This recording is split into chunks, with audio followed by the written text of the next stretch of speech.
Getting out of the world and making a difference requires you to be an effective person. So if you're having trouble getting your own life straight, it's going to be a challenge to help other individuals. Thus, you must be an effective person at the end of the day. And that can be a very personal and very public type of challenge a lot of the time. So here's an outline for how to become a more effective person in 5 steps. First up is you have to start with yourself. You must be an independent individual if you're going to be an effective individual. Being proactive, building positive habits, tackling daily tasks, and being responsible for your own situations and problems and not blaming other people is a good start. You have to take responsibility for your progress. Nobody else is going to help you with that. You must get things done that make a difference for that day as well as the days ahead of you. Do, as I call, small favors for your future self. This includes getting laundry done, getting your dishes washed, getting your place cleaned up.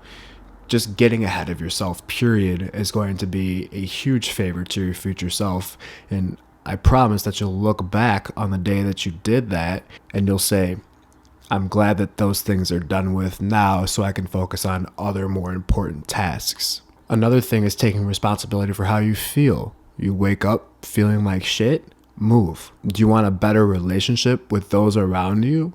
Communicate. Is your work feeling disorganized and like you could do better? Then try harder. There's a reason why you were hired or there's a reason why you own your own business, and that's because you wanted to be independent. The more you're proactive in your life, the less small issues you're going to have pop up. Being proactive boils down to getting things done in your life. Moving on to the next step.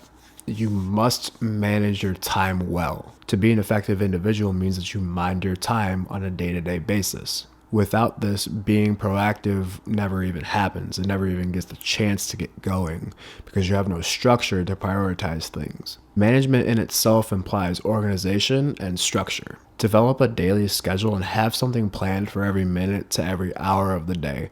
This is not to be in a literal sense. This is just to say, hey, I have these things going on and these are the priorities in which that I need to get done. And this does mean putting your priorities first, as well as being able to say no at some times, because you understand by if I say yes, I will go out with you to lunch or I'll go out with this group of friends to lunch, you might not be able to focus for the rest of the day. You might have just turned your social meter on all the way up and then that's just the mode that you're in for the rest of the day. Some people find it hard to pull back from that, or some people find it hard to continue on work and they might just say, meh, we'll get it done tomorrow. But by doing that, you backlog yourself for tomorrow's schedule. So sometimes you do need to learn how to say no to people that will get in the way of getting your priorities done. And of course, you must be flexible because certain things pop up in which that you may need to get done. You may need to go help somebody that you know. You may need to help your boss. You may need to help a coworker. You do have other things that pop up in life that will come ahead of other things. So you need to be flexible. You can't just be on a rigid schedule all of the time. But with that said, as long as it's allowable, get your priorities done first. You have to prioritize in order to be effective. Because if you don't have yourself in order, how are you going to help anyone else get themselves in order? And this all falls back on time management. You're managing your time, you're structuring, and you're organizing your time well. So a good look at time management is scheduling things that are your priorities first. Get those things done first in the morning. Get your work done. Get other important things done in the morning. Schedule your building time, your skill building time, your mindset building time, your character building time. Schedule those things for the afternoon after you've gotten all of your other things done. And of course, that's just an example of how you could manage your time a little bit better. There's a ton of literature out there on time management and a ton of books that are going to help you figure out what you need to organize in your life first. The next step number 3, is exercise for the challenge and exercise with intention. If you can't keep your body in shape, your mind is going to follow. Exercising for the challenge means that you want that challenge. It means you wake up and you don't question motivation. You operate off of discipline. You want to go have the hard workout. You want to see what you're made of. You want to test yourself. You want the challenge. You don't want to avoid the challenge because it's going to be tough.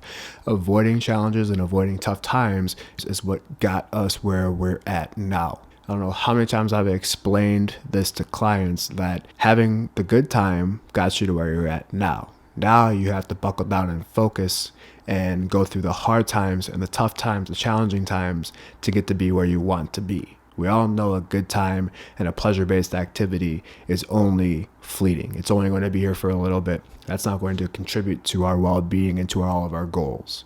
That's a distraction. So you must want to exercise for the challenge. And to follow that up, you must do it with intention. And that means you're not just here or you show up, because you can show up to class and still flunk the class. So same thing goes with the workout. You can still show up to the workout and not get anything out of it, even though you just went through the motions. Now, there are going to be days where it is tough, tougher than you can imagine. There are going to be days where your body hurts, where your mind hurts, where everything hurts in combination. However, you still need to get through it and put forth the best effort that you have for that day.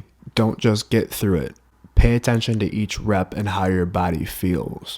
Ask yourself how you're feeling in the moment. Monitor that. Take stock in that. To want the challenge and to move with intention will progress you a lot further towards your goals than being lazy about things and just showing up. Moving on to step number 4, you must improve your mental strength and dexterity as well as your physical strength. There's no way around that. You can improve your body, which will improve your mind, but it's only going to improve it so much without some type of supplemental action. And the reason for this is that if you can't put your thoughts into words, then you will not be as nearly an effective person as if you could be doing those things. There are so many feelings and emotions that don't have words attached to them that it becomes hard to transmute what's going on the inside. It disallows us from communicating properly, and it also encourages us to use filler words so our brain can come up with the word in real time while we're struggling to complete our full thought.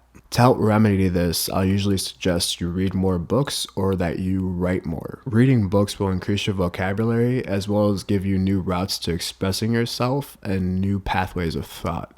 It's very important that you understand there's more to you than just meets the eye, and there's more to you than what you've been told that you are. You have to learn how your brain operates and be self-aware in order to be an effective individual. And on the flip side, writing helps you get your thoughts out into the open so your brain can focus on the important tasks in hand and it does not become distraction prone. Writing will also allow you to speak more clearly and think more clearly as well, because you're exercising your thoughts in real time. You're writing them down, you're able to complete full sentences, and you know how you're feeling because it's right there on the paper. So in order to work on your mental strength and dexterity, read more books and write more. Doesn't matter how you write, doesn't matter what you write, if you journal, if you creative write, or if you just write haikus, it doesn't matter. Write. Get your feelings out on paper. You don't have to show them to the world. You don't have to tweet about these things. You don't have to promote it on social media, but just get it out of you. That's the biggest thing, is release that energy somehow.